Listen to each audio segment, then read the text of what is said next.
For pots भी use कर सकते हैं इन गार्बेज हिप्स को बरी करने के लिए यानी डांटने के लिए।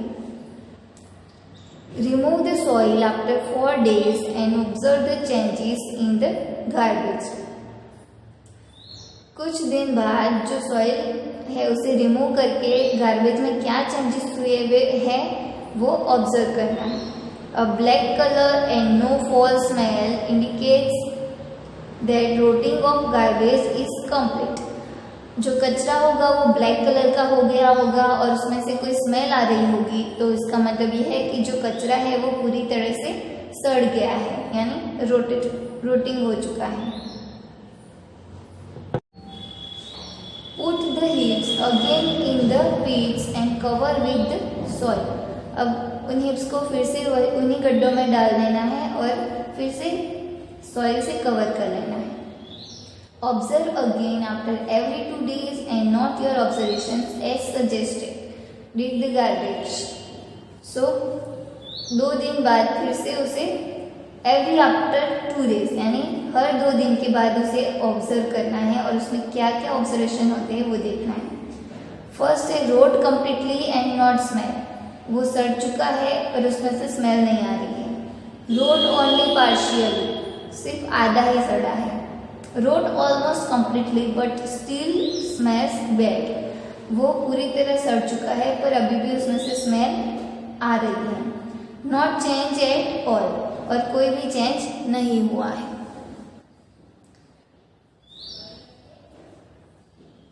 Garbage in which heap was seen to rot and which did not. Enter options 1, 2, 3 or 4 in the columns of table 16.1 based on your observations।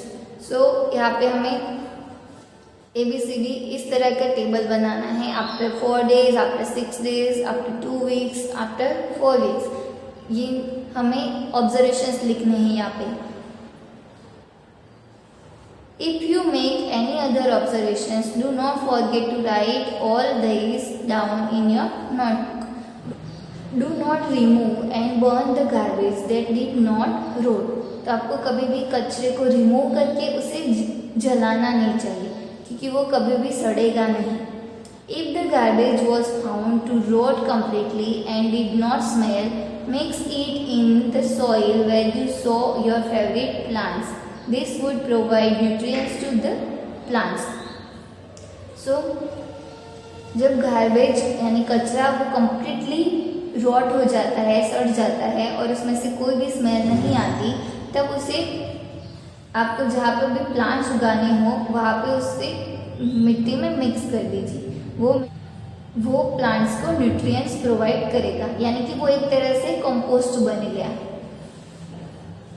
You must have observed from this activity that some things in the garbage rot। They form manure which is used for the plants। तो आपने ये activity में observe किया कि कुछ चीज़ें जो होती है गार्बेज की यानी कचरे की वो सड़ जाती है और वो क्या बन जाता है, मैनर यानी कंपोस्ट बन जाता है जो प्लांट्स के लिए यूजफुल होता है। The rotting and conversion of some materials into manure is called composting। यानी rotting यानी सड़ना और उसका एक और मटेरियल यानी मैनर में कन्वर्जन, कंपोस्ट में कन्वर्जन होना, उसे क्या कहते हैं, composting. In some cities and towns, municipalities provide separate dustbins for collecting 2 kinds of garbage। तो कुछ सिटीज़ और टाउन्स में म्यूनिसिपैलिटीज़ जो होती है वो 2 तरह के डस्टबिन प्रोवाइड करते हैं। Usually one is coloured blue and the other is green.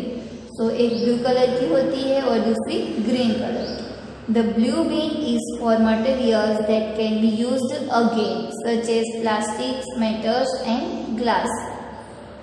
सो जो ब्लू कलर की बीन होती है वो कुछ इस उसमें जो मटेरियल्स फिर से यूज हो सकते हैं ऐसे मटेरियल्स डाले जाते हैं जैसे कि plastics, metals and glasses. Did you notice that these are the materials that do not rot in the garbage heaps. तो ये मटेरियल्स कौन से हैं जो भी गार्बेज में सड़ते नहीं है, यानी उसमें से कोई कन्वर्सन नहीं होता है। तो ये चीज़ें वैसी की वैसी रहती हैं। The green beans are for collecting kitchen and other plant और एनिमल वेस्टेज। और जो ग्रीन कलर की डस्टबिन होती है उसमें किस तरह का कचरा होता है, किचन का या किसी प्लांट या एनिमल की वेस्टेज का। You may have noticed that this type of wastage rot completely when buried in the soil. तो आपने आगे एक्टिविटी में देखा कि इस तरह का जो कचरा होता है जब उसे हम जमीन में डाल देते हैं तो वो पूरी तरह से सड़ जाता है। Do you see why it is necessary for us to separate waste into two groups as we did in activity 1 before we throw it। तो आपने देखा कि जो वेस्ट चीज है, जो कचरा है, उसे फेंकने से पहले दो अलग अलग ग्रुप में क्यों बांट देना चाहिए, क्योंकि कुछ कचरा होता है जो कि फिर से यूज नहीं होता और कुछ कचरा होता है जिसे हम ऐसे सॉइल में डाल के उसे यूजफुल बना सकते हैं। Have you noticed the garbage heaps of dried leaves on the roadside? Most of the time these are burnt। आपने नोटिस किया है कहीं पे भी रास्ते पे, रोड साइड पे ड्राइड लीव्स के हिप्स होते हैं, यानी सूखे पत्तों का ढेर लगा होता है। उसे ज़्यादातर लोग उसे जला देते हैं। Farmers too often burn the husk, dried leaves and part of crop plants in their fields after harvesting। जो फार्मर्स होते हैं वो भी जो हस्क होता है, फिर सूखे पत्ते होते हैं और क्रॉप प्लांट्स को काटने के बाद उसका जो बचा हुआ कचरा होता है उसे भी वो सब जला देते हैं। Burning of these produces smoke and gases that are harmful to our health. और ये कचरे को जलाने से स्मोक और गैसेस प्रोड्यूस होते हैं जो कि हमारी हेल्थ के लिए हार्मफुल होते हैं। We should try to stop such practices. These wastes could be converted into useful compost। तो ये सारे कचरे को जलाने की बजाय हम उसे यूजफुल कंपोस्ट में कन्वर्ट कर सकते हैं, इसलिए ये सारी चीजें हमें रोकनी चाहिए। Here are some of the observations and thoughts noted by Paheli and Buzo from their project dealing with garbage। तो यहाँ पे कुछ ऑब्जर्वेशंस और थॉट्स लिखे हुए हैं जो पहली एंड बुजो ने अपने प्रोजेक्ट डीलिंग विद गार्बेज से लिखे हैं।